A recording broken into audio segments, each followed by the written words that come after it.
نحمده ونصلي ونسلم على رسولنا الكريم أما بعد فقد قال الله تبارك وتعالى للرجال نصيب مما ترك الوالدان والأقربون وللنساء نصيب مما ترك الوالدان والأقربون وكذا قال نبينا صلى الله عليه وسلم من قطع ميراث وارثه قطع الله ميراثه من الجنة يوم القيامة أو كما قال نبينا صلی اللہ علیہ وسلم۔ بزرگان محترم، عزیزان گرامی، کسی انسان کے دنیا سے رخصت ہونے کے بعد 4 حقوق اس سے متعلق ہوتے ہیں جن کو اس کے زندہ رشتہ دار وغیرہ ادا کرنا ضروری ہوتا ہے۔ ایک انسان دنیا سے رخصت ہو جائے تو اس کا پہلا حق یہ ہے کہ اس کی تجہیز اور تکفین کا، اس کے کفن دفن کا نظام بنایا جائے۔ یہ زندہ رہنے والے خواہ اس کے رشتہ دار، اولاد، دوست احباب، محلے اور ملنے جلنے والے عام مسلمانوں پر یہ حق واجب ہو جاتا ہے کہ اس کے دفن کفن میں، تجہیز و تکفین کے اندر شریک ہوں۔ ایک حدیث میں نبی علیہ السلام نے مسلمانوں کے عمومی حقوق بیان کیے کہ ایک مسلمان پر دوسرے مسلمان کے عمومی جو حقوق ہیں ان میں ایک حق یہ ہے کہ اگر کوئی دنیا سے رخصت ہو جائے تو اس کے تجہیز و تکفین، جنازے وغیرہ میں شریک ہونا، اس کی تدفین تک اس کے ساتھ شریک رہنا، ایک حق نبی علیہ السلام نے بیان کیا ہے۔ تو زندہ لوگوں کے حقوق میں سے وہ جو گزر گئے ان کی ذمہ داری ہم زندوں پر جو آتی ہے، وہ پہلی چیز یہ ہے کہ ان کی تجہیز کا شریعت نے اس سلسلے میں پوری رہنمائی کر دی ہے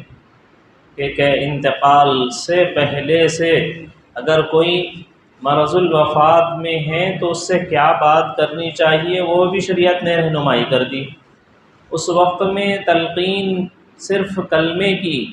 حتیٰ کہ شریعت نے یہ بھی کہا ہے کہ آپ اس کو زبان سے مطالبہ نہ کرو کہ تم کلمہ پڑھو، بلکہ جو اس کے قریب میں ہیں وہ زور سے ان کو کلمہ پڑھنے کی تاکید کی گئی ہے کہ آپ بیٹھے بیٹھے آپ پڑھیے، آپ یہ نہ بولیے گزرنے والے سے، اس بیمار سے، اس مرض الوفات کے سامنا کرنے والے سے یہ نہ کہیے کہ کلمہ پڑھو، بلکہ آپ سے شریعت، ہم سے یہ شریعت جو زندہ قریب میں بیٹھے ہوئے ہیں ان سے شریعت یہ کہتی ہے کہ آپ بآواز بلند، اتنا کہ ان کے کان میں کلمہ پڑ جائے، ایسے ان کے سامنے اس کلمے کا ورد کرتے رہو۔ اور پھر جب دنیا سے رخصت ہو جائے تو مستحب امور میں سے یہ کہا گیا ہے کہ ان کا چہرہ قبلے کی طرف کرنا چاہیے۔ اب اگر چہرہ قبلے کی طرف نہیں ہو رہا ہے تو اس کے لیے یہ شریعت میں گنجائش ہے کہ آپ چہرہ قبلے کی طرف کرنے کے لیے روح نکل جانے والے شخص کے پیر قبلے کی طرف کر کے، اس لیے کہ اعضائے بدن بالکل اکڑ جاتے ہیں روح کے نکلنے کے ساتھ، تو صرف دائیں پہلو پر لٹا کر چہرہ قبلے کی طرف کرنا چاہیں تو قبلے کی طرف چہرہ نہیں ہو سکتا ہے، اور اگر ہو جائے تو پھر وہ سیدھا نہیں ہو سکتا ہے، دشواریاں ہوتی ہیں۔ اس وجہ سے، اس مجبوری کی وجہ سے، جیسے اگر آپ کا آپریشن ہوا اور پیر کے اندر راڈ پڑ گیا ہے اور آپ نماز کے لیے مسجد میں آئے ہوئے ہیں، رکوع یا سجدہ کر رہے ہیں، تو پیر میں راڈ پڑا ہوا شخص قبلے کی طرف ہی پیر کر کے اپنا سجدہ کرے گا، کوئی اس میں اس کو گناہ نہیں ہوگا، اس لیے کہ وہ بیچارہ مجبور ہے کہ اس کے پیر فولڈ نہیں ہو سکتے اور وہ اس طرح سے رکوع سجدہ نہیں کر سکتا۔ تو جیسے وہ شخص زندہ ہو کر مجبور ہونے کی وجہ سے اس کا قبلے کی طرف پیر کرنا گناہ اور بے ادبی کی علامت نہیں ہے، ایسے ہی جس کی روح نکل جائے، اب اس کو اس کے پیر قبلے کی طرف کر کے لٹایا جائے تو اس میں کوئی بے حرمتی نہیں ہے، وہ معذور ہے، وہ مجبور ہے، اب اس کے علاوہ کوئی چارہ نہیں ہے کہ اس کا رخ قبلے کی طرف کر دیا جائے۔ بلکہ اگر کوئی مرض الوفات میں بیمار ہے لیکن وہ اشارے سے نماز پڑھ سکتا ہے، تو اس کا بیڈ بھی، اس کا بستر بھی اگرچہ اس کے پیر قبلے کی طرف کر کے لٹائے جانے پر اس کا چہرہ قبلے کی طرف ہو سکتا ہے، اور لیٹے لیٹے اشاروں کے ساتھ وہ نماز ادا کرنا چاہتا ہے، ادا کر سکتا ہے، تو اس کی بیڈ اور اس پر اس کے پیر کو قبلے کی طرف لٹانا یہ سب گنجائش ہے۔ تو شریعت نے ساری چیزوں کی وضاحت کر دی ہے، کوئی چیز مبہم نہیں رکھی ہے۔ تو انتقال کرنے کے بعد پہلا حق تجہیز کا ہے، ان کے کفن دفن کی تیاریاں ہیں اور قبر کی تیاری ہے، اس میں سبھی کا حق، سبھی کو برابر کا شریعت نے شمار کیا ہے۔ البتہ یہ چیزیں سب کفایہ طور پر رکھی گئی ہیں۔ کفایہ کا مطلب ہوتا ہے کہ چند لوگ ادا کر دیں تو اللہ تبارک و تعالیٰ سب کے سر سے ذمہ داری کو ختم فرما دیتے ہیں، اور اگر کوئی ادا نہ کرے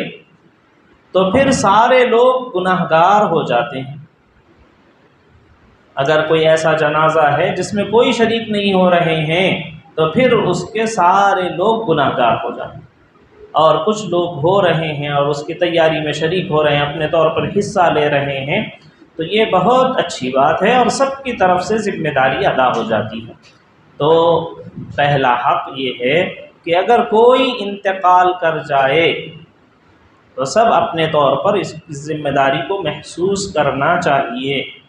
ایسا نہیں کہ یہ محدود ہے صرف ان کے گھر والوں کے ساتھ یا ان کے رشتہ داروں کے ساتھ یا ان کے اپنے محلے کے ساتھ، سب اس کی فکر کرنا چاہیے۔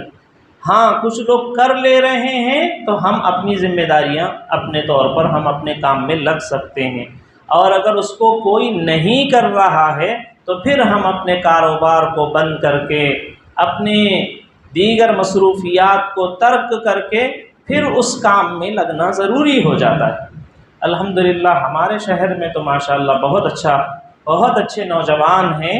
جو محلے وائز اس کام کو انجام دیتے ہیں، بڑی خوشی ہوتی ہے، بلکہ بسا اوقات تو اپنے سے بہتر ان لوگوں کو، ان نوجوانوں پر خوشی ہوتی ہے۔ ہم تو نماز پڑھانے والے، اذان دینے والے، حافظ، عالم ہیں، ہم سے وہ کام نہیں ہوتا،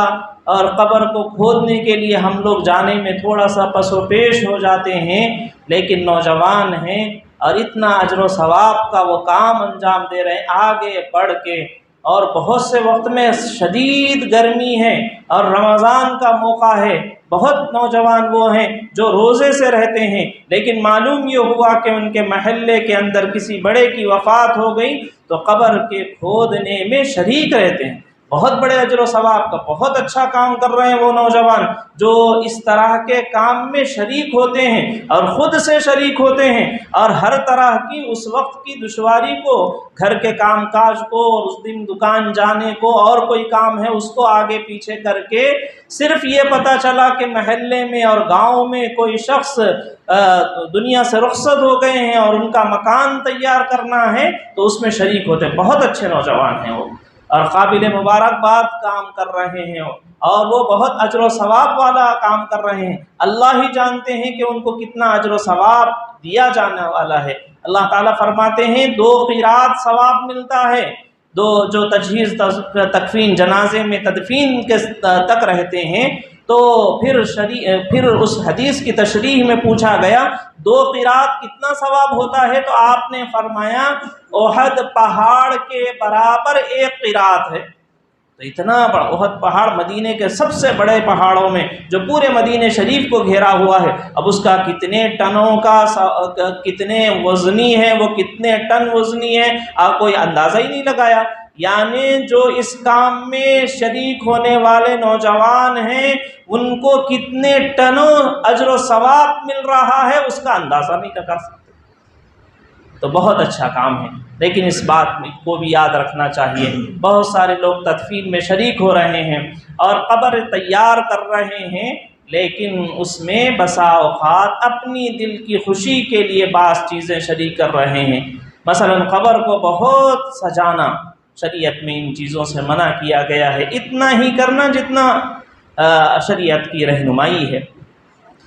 عالم برزخ جب شروع ہو جاتا ہے، جیسے ہی ہم لوگ دنیا سے رخصت ہو جاتے ہیں، تو اب ہمارے یہ روپیے پیسے یا یہاں کی چیزیں ہم کو نفع دینے والی نہیں ہوتی۔ آدمی دنیا سے رخصت ہو جاتا ہے، آخرت میں چلے جاتا ہے، اب وہاں اس کو راحت پہنچانے والے اس کے نیک کام ہیں، اس کے خود کے اپنے نیک کام ہیں، یا موجودہ جو زندہ لوگ ہیں اس کے لیے کوئی نیکی کا کام کر رہے ہیں تو اس کے ذریعے سے اجر و ثواب ملے گا۔ ایسا نہیں ہے کہ گزرنے والا بہت اچھا تھا لہٰذا اس کو سفید کے بجائے، عام کپڑے کے بجائے سفید ریشم کے کفن میں ہم اس کو کفنا دیں گے تو زیادہ اعزاز کی بات ہوگی، یا اس کی قبر میں بہت زیادہ پھول لگا دیں گے یا عبیر بہت زیادہ ڈال دیں گے تو اس کو اس سے اجر و ثواب نہیں ملے گا، اس کو اجر و ثواب ملتا ہے یا اس دنیا کے اندر جس عالم کے اندر وہ جا چکا ہے اس عالم میں اس کو پھول کی پتیوں سے نہیں، عبیر سے نہیں، قرآن شریف کی تلاوت کے ساتھ و ذکر کے کثرت کے ساتھ، درود شریف کے اہتمام کے ساتھ کوئی اچھی نیکی کا کام کر کے ثواب پہنچانے پر ان کو اچھا اجر و ثواب ملتا ہے۔ تو اس بات کا اس لحاظ سے اہتمام کرنا چاہیے۔ جہاں یہ ہمارے نوجوان بچے یہ کام کر رہے ہیں تو ان کا ایک اپنا جوش اور جذبہ اور ایک عقیدت اور محبت ہوتی ہے دنیا سے رخصت ہونے والوں کی کہ وہ اس کو ایسے موقعوں پر قبر کو کی تزئین کرتے ہیں، اس کو سجاتے ہیں۔ تو اس چیز میں یاد رکھنا چاہیے عالم برزخ جو ہے یہ عالم دنیا میں پھول کی خوشبوئیں اچھی ہیں اور عالم برزخ میں درود شریف کی خوشبوئیں ملتی ہیں۔ عالم دنیا کے اندر ریشم کے کپڑے سے نرمی ملتی ہے اور عالم برزخ کے اندر قرآن کی تلاوت کے ذریعے سے اچھے بستر بچھائے جاتے ہیں۔ تو اس بات کا بھی لحاظ کرنا۔ تو میں یہ سنا رہا تھا کہ 4 حقوق، پہلا حق ہے تجہیز و تکفین، اور دوسرا حق ہوتا ہے اگر کوئی دنیا سے رخصت ہو جائیں تو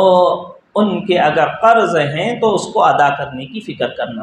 حضرت رسول اللہ صلی اللہ علیہ وسلم کا معمول تو یہ تھا کہ آپ علیہ الصلاۃ والسلام کے پاس جب کبھی کوئی جنازہ پڑھانے کے لیے مسجد میں لایا جاتا تو آپ علیہ الصلاۃ والسلام پوچھا کرتے تھے کہ یہ شخص دنیا سے رخصت ہو گیا ہے تو کیا اس کے اوپر کچھ مالی ذمہ داریاں ہیں، کسی کا پیسہ لیا تھا اور ادا نہ کیا ہو، ایسا کوئی معاملہ ہے؟ صحابہ کہتے کہ ہاں یہ شخص اتنے پیسے دینا باقی ہے، قرض ہے، تو آپ علیہ الصلاۃ والسلام فرما دیتے کہ اب میں اس کا نماز جنازہ نہیں پڑھاؤں گا، آپ پڑھا لیں۔ یعنی کتنی اس میں نبی صلی اللہ علیہ وسلم اس کی خرابی کو بتانا چاہتے ہیں۔ ایک طرف ایک منافق شخص ہے جس کا نفاق واضح ہے کہ یہ منافق ہے اور یہ کہہ دیا گیا ہے کہ یہ دوزخی ہے، اس کے باوجود نبی علیہ الصلاۃ والسلام کہہ رہے ہیں کہ اگر مجھے یہ امید ہوتی کہ یہ شخص پر 70 مرتبہ استغفار کرنے کی وجہ سے یا میرے اس کے اوپر 70 مرتبہ جنازہ پڑھنے کی وجہ سے اس کی بخشش ہو سکتی ہے، یہ آخرت کے مراحل میں دوزخ سے بچ کر جنت میں چلا جائے گا، اگر ایسا ہے تو میں 70 مرتبہ منافق کے بارے میں کہہ رہے ہیں کہ میں اس کی نماز جنازہ اور اس کے لیے دعائے مغفرت کرنے کے لیے تیار ہوں، لیکن وہی ایک مسلمان ہے، صحابی ہیں، لیکن وہ کسی کا مالی خیانت کر کے دنیا سے گئے ہوئے ہیں، تو آپ صلی اللہ علیہ وسلم فرما رہے ہیں کہ میں اس کا نماز جنازہ نہیں پڑھتا۔ آپ نہیں پڑھتے تھے، تاکہ اگر کوئی کھڑے ہو کر کہتے ہیں کہ اے اللہ کے رسول یہ جو قرضہ ہے میں وہ ادا کر دوں گا تو پھر آپ نماز پڑھاتے، یا آپ کو یہ بتایا جاتا کہ انہوں نے کوئی ایسا مالی خیانت نہیں کیا ہے، کسی کا پیسہ لے کے ڈبایا نہیں ہے، تو پھر آپ علیہ الصلاۃ والسلام ان کا نماز جنازہ پڑھایا کرتے تھے۔ تو یہ حضرت صلی اللہ علیہ وسلم یہ بتانا چاہتے ہیں کہ انسان کے دنیا سے رخصت ہونے کے وقت میں مالی معاملات کے اندر اس کی بالکل صفائی ہونی چاہیے۔ حضور علیہ الصلاۃ والسلام نے اپنے مرض الوفات میں بھی دکھایا۔ ایک صحابی نے کہا کہ میرے 3 درہم یا 3 دینار باقی ہیں، تو آپ نے اپنے بھتیجے فضل بن عباس رضی اللہ تعالیٰ عنہ کو کہا کہ بھتیجے یہ کہہ رہے ہیں کہ ان کو اتنے پیسے دینے ہیں، تم ان کو اپنے پیسے ان کے پیسے ادا کرنا چاہیے۔ تو دوسرا حق جو دنیا سے رخصت ہو جانے کے بعد، یہ دنیا میں رہیں زندہ ہیں تب بھی، اور جب دنیا سے رخصت ہو جائیں تب بھی، ایسا نہیں ہے کہ مرنے کے ساتھ مالی جتنے معاملات ہیں ختم ہو جاتے ہیں، رفع دفع ہو جاتے ہیں، معافی تلافی ہو جاتی ہے، ایسا نہیں ہے۔ اگر میں کسی کا پیسہ دینا ہوں اور اگر میرا انتقال ہو جائے تو میرے انتقال ہو جانے کی وجہ سے کسی کا قرضہ معاف نہیں ہوتا، بلکہ جو لوگ زندہ ہیں ان کے بچے یا ان کے رشتہ دار یا ان کے جو ملنے جلنے والے ہیں ان کے اوپر، اخیر میں بیت المال کے اوپر بھی ذمہ داری آ جاتی ہے کہ وہ اس کا قرضہ ادا کریں۔ تو نبی علیہ الصلاۃ والسلام نے یہ حقوق بیان کیے ہیں کہ دنیا سے رخصت ہو جائے تب بھی اس کا مالی معاملہ صاف نہیں ہوتا تاکہ وہ خود سے اس کا معاملہ صاف نہ کرے۔ اور تیسری چیز ہوتی ہے وصیت۔ آدمی دنیا سے رخصت ہو جائے تو ہم زندہ لوگوں کو یہ معلوم کرنا پڑتا ہے کہ کیا انہوں نے اپنی زندگی میں کوئی وصیت کی تھی۔ شریعت میں اللہ تبارک و تعالیٰ نے وصیت کی اجازت دی ہے، یعنی آدمی انتقال کے وقت میں یہ کہے کہ میرے انتقال کے بعد یہ میرے مال کا اتنا حصہ، یا میری زمین کی اتنی جائیداد، یا میرے فلاں چیز کا یہ فلاں کو ہو جائے، خواہ وہ اپنی اولاد کو، خواہ وہ ایسے لوگ جو وارثین نہ ہوں۔ وارثین کے لیے تو اللہ تبارک و تعالیٰ نے میراث رکھی ہے۔ وارثین کے علاوہ ایسے لوگ جو ان کے خادم ہیں، رشتہ دار ہیں، یا دینی امور یا دنیاوی چیزوں کے اندر ساتھ ہیں، ایسوں کو کوئی وصیت کرنا۔ وصیت بھی 2 طرح کی ہوتی ہے، ایک ہے دینی کاموں کی وصیت کرنا اور ایک ہے دنیاوی مال اسباب کی وصیت کرنا۔ ہم لوگ جب تک باحیات رہتے ہیں، صحت کی زندگی کے فیصلے الگ ہوتے ہیں، بیماریوں کے وقت کے فیصلے الگ ہوتے ہیں۔ اگر کوئی شخص صحت مند ہے اور وہ کچھ کسی کو دے رہا ہے تو اس کو شریعت میں ہبہ کہتے ہیں، تحفہ اور گفٹ کہا جاتا ہے اس کو۔ صحت مند ہے، وہ خود کما رہا ہے اور ایسے کوئی اس کو عذر نہیں ہے، نوجوان ہے، اس وقت میں کوئی چیز دی جا رہی ہے اسی وقت میں، تو اس کو ہبہ یا ہدیہ اور تحفہ کہا جاتا ہے۔ اس میں شریعت نے پوری طرح سے سب کو گنجائش دی کہ جو جتنا چاہے جیسے چاہے ہدیہ کر سکتا ہے، اسی وقت میں کسی کو بھی مالک بنا سکتا ہے۔ لیکن اگر اولاد کو ہدیہ اور ہبہ دے رہے ہیں تو اس میں شریعت نے برابری کا حکم دیا ہے۔ اگر 4 بیٹے ہیں اور کسی ایک بیٹے کو کچھ دے رہے ہیں تو شریعت یہ کہتی ہے کہ ایک کو نہ دو، آپ سب کو دو، دینا ہے، یا نہیں تو کسی کو نہیں دو، اگرچہ کہ ایک بیٹا خدمت گزار ہی کیوں نہ ہو۔ مالی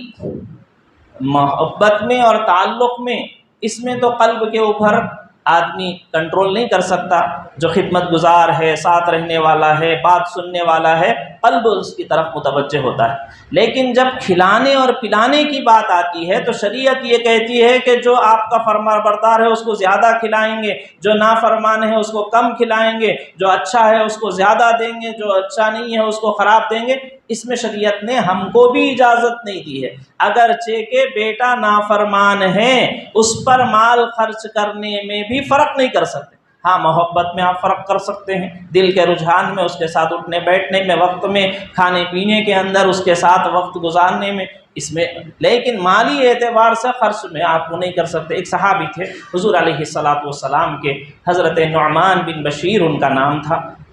حضرت نعمان چھوٹے سے تھے، حضرت بشیر ان کے والد صاحب نے ان کو ایک غلام دینے کا ارادہ کیا، ہدیہ دینے کا، گفٹ کرنے کا ارادہ کیا۔ تو وہ دینے کے ساتھ ساتھ نیت کر لیے اور یہ غلام کو لے کر اور اپنے بیٹے کو لے کر حضور علیہ الصلاۃ والسلام کے پاس پہنچے اور کہا اے اللہ کے رسول صلی اللہ علیہ وسلم یہ نوکر ہے، یہ چیز ہے، یوں سمجھیے یہ گاڑی ہے آج کے زمانے میں۔ تو حضور علیہ الصلاۃ والسلام سے کہہ رہے ہیں اللہ کے رسول صلی اللہ علیہ وسلم یہ غلام میں اپنے بیٹے نعمان کو ہدیہ دے رہا ہوں اور آپ کو اس پر گواہ بنانا چاہتا ہوں۔ تو حضور علیہ الصلاۃ والسلام نے پوچھا ایسا آپ کے اور بیٹے بھی ہیں یا یہ ایک بیٹے ہیں؟ تو انہوں نے کہا کہ میرے اور بیٹے بھی ہیں۔ تو حضور علیہ الصلاۃ والسلام نے فرمایا کیا تم نے اپنے اور بیٹوں کو بھی ایک ایک الگ سے غلام دے دیا ہے؟ تو انہوں نے کہا نہیں اللہ کے رسول صلی اللہ علیہ وسلم میں نے کسی کو نہیں، اپنے اس چھوٹے سے بیٹے کو ہی دیا ہے۔ تو آپ علیہ الصلاۃ والسلام نے فرمایا مجھے اپنے ظلم کا گواہ نہ بناؤ، میں کسی ظلم کا گواہ بننا نہیں چاہتا ہوں۔ مطلب یہ تھا کہ تمہارے 4-5 بیٹے ہیں تو صرف ایک ہی بیٹے کو یہ کیوں دیا جا رہا ہے، کیوں دینا چاہتے ہو؟ ایسا دینا دوسرے بچوں کے اوپر گویا کہ ظلم کرنا ہے۔ اگر دینا ہے تو سب کو دو اور اگر استطاعت نہیں ہے تو پھر کسی کو نہ دو۔ اس سلسلے میں اس طرح کی آپ علیہ الصلاۃ والسلام نے تعلیم دی ہے۔ اس کا لحاظ ہمارے پاس نہ ہونے کی وجہ سے بعد میں جب والدین بوڑھے ہو جاتے ہیں تو پھر بچے ان کا وہ لحاظ نہیں کرتے جو ان کا ادب احترام ہونا چاہیے۔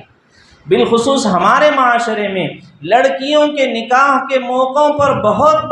پراپرٹیاں ہیں، بڑی رقم ہے، بیٹیوں کو دے دی جاتی ہے، لیکن ایسے وقت حالانکہ یہ گناہ ہے، یہ نہیں صحیح نہیں، جہیز دینا یہ قانوناً بھی شرعاً بھی ملکی قانون کے اعتبار سے بھی غلط ہے، سب غلط ہے۔ یہ اس کی برائی اپنی جگہ ہے جہیز دینے کی، اس سے اور ایک بڑی گناہ اسی سے جڑا ہوا گناہ، اس سے جڑی ہوئی غلطی یہ کرتے ہیں کہ بیٹی کو دیتے ہیں، بیٹے کو نہیں دیتے۔ اس موقع پر آپ علیہ الصلاۃ والسلام کی اس حدیث کی شرح میں یہ سمجھ میں آتا ہے آپ ضرورت سمجھ رہے ہیں، مجبوری سمجھ رہے ہیں، گناہ کر رہے ہیں آپ بیٹی کو جہیز دے کر، اس کو پلاٹ دے کر، اس کو گاڑی دلا کر، اس کو ایک بڑا سونا چاندی دے کر، وہ اس موقع کی شریعت نے نہیں رکھا ہے، یہ ہندوانہ رسم ہے جو ہمارے پاس بھی چلی آئی ہے۔ تو یہ ایک غلطی کر رہے ہیں اور اس کے ساتھ ساتھ اس موقع پر اور بیٹیوں کو یا اور بیٹوں کو نہ دے کر اور غلطی کر رہے ہیں۔ اور پھر اس وقت میں بڑی پریشانیاں ہوتی ہیں جب وفات ہو جائے اور میراث تقسیم ہو رہی ہے تو بھائیوں کا دل کھٹا ہو جاتا ہے، کتنا ہی وہ اپنے آپ کو صاف رکھیں لیکن دل میں کہیں نہ کہیں ان کے چبھتے رہتا ہے کہ ان کو اس موقع پر بھی، اور ایسے ہی اور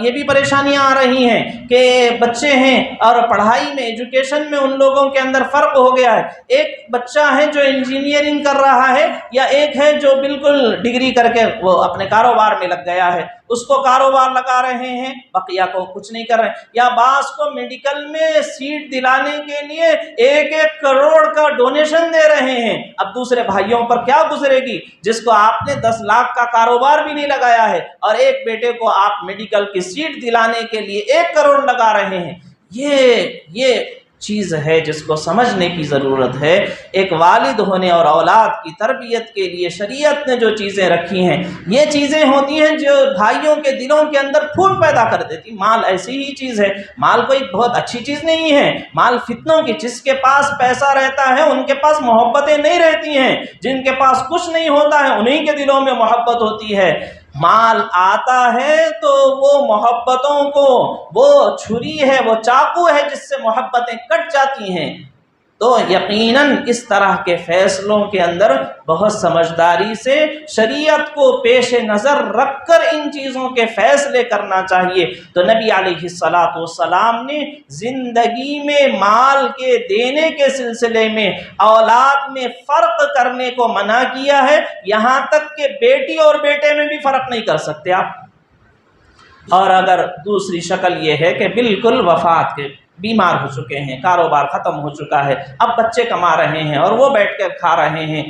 تو ایسے وقت میں جو چیز دی جاتی ہے اس میں نبی علیہ الصلاۃ والسلام نے فرمایا کہ صرف 1/3 تک اس کی گنجائش ہے، اس سے زیادہ نہیں دے سکتے۔ ایک صحابی ہیں حضرت سعد بن ابی وقاص رضی اللہ تعالیٰ عنہ، بیمار ہو گئے اور ان کی صرف ایک ہی بیٹی تھی اور وہ خود بھی خوشحال تھیں، بہت صاحب جائیداد تھیں۔ تو حضور علیہ الصلاۃ سے انہوں نے آ کر کہا، اللہ کے رسول صلی اللہ علیہ وسلم، بیٹی ہے، خوشحال ہے، اس کو بھی پیسے کی اتنی ضرورت نہیں ہے، میں بھی خود خوب مالدار ہوں، تو جو کچھ ہے وہ سب اللہ کے راستے میں دے دینا چاہتا ہوں۔ تو حضور علیہ السلام نے فرمایا کہ نہیں، شریعت میں اس کی اجازت نہیں ہے کہ تمہارا اپنا مال ہوتے ہوئے بھی اور اپنی اولاد کے مالدار ہونے کے باوجود بھی پورا مال نیکی کے کام میں خرچ نہیں کر سکتے، تمہارے اپنے وارثین کے لیے مال چھوڑ کر جانا چاہیے۔ تو انہوں نے کہا، اللہ کے رسول، بیٹی بھی اچھی ہے، اس کا بھی کوئی ڈیمانڈ نہیں ہے۔ آپ نے فرمایا کہ تب بھی نہیں۔ تو انہوں نے کہا، اللہ کے رسول، آدھا پورا دینا چاہتا تھا لیکن آدھا دینا چاہتا۔ آپ نے فرمایا آدھا بھی قبول نہیں ہے۔ انہوں نے کہا 1/3 دینا چاہتا ہوں۔ آپ نے فرمایا وہ بھی قبول نہیں ہے۔ پھر حضور صلی اللہ علیہ وسلم نے ان کو 10واں کہا۔ پھر آخر میں آپ صلی اللہ علیہ وسلم نے 25واں یعنی چوتھائی حصے کی وصیت کی اجازت دی ہے۔ چوتھائی سے زیادہ وصیت کی اجازت حضور علیہ السلام نے اپنے مال کے اندر بھی زندگی کے آخری دنوں میں دوسروں کو وصیت کرنے سے منع فرمایا۔ تو الغرض میرے بھائیوں، جو دنیا سے رخصت ہوتے ہیں ان کے 4 حقوق ہیں۔ پہلے تجہیز و تکفین میں ان کا جلدی کرنا، تیاری کرنا، اور دوسری چیز ان کے اگر قرض ہیں تو اس قرضوں کو ادا کرنے کی فکر کرنا، اور تیسری چیز وصیت ہے، وصیت کو نافذ کرنا چاہیے، اور وصیت ان کے چوتھائی مال کے اندر نافذ ہو سکتی ہے، اس سے زیادہ نہیں۔ اور چوتھی چیز ہے میراث۔ انشاءاللہ میں آئندہ جمعہ میں میراث کے سلسلے میں کچھ ضروری قرآن اور شریعت کی روشنی میں کچھ باتیں بتاؤں گا۔ اللہ تعالیٰ جو باتیں ہم کو بتائی گئی ہیں شریعت کی جانب سے، ان پر خود پر عمل کرنے اور امت کو بتانے اور انسانیت کو سمجھانے کی توفیق نصیب فرمائے۔ وآخر دعوانا الحمدللہ۔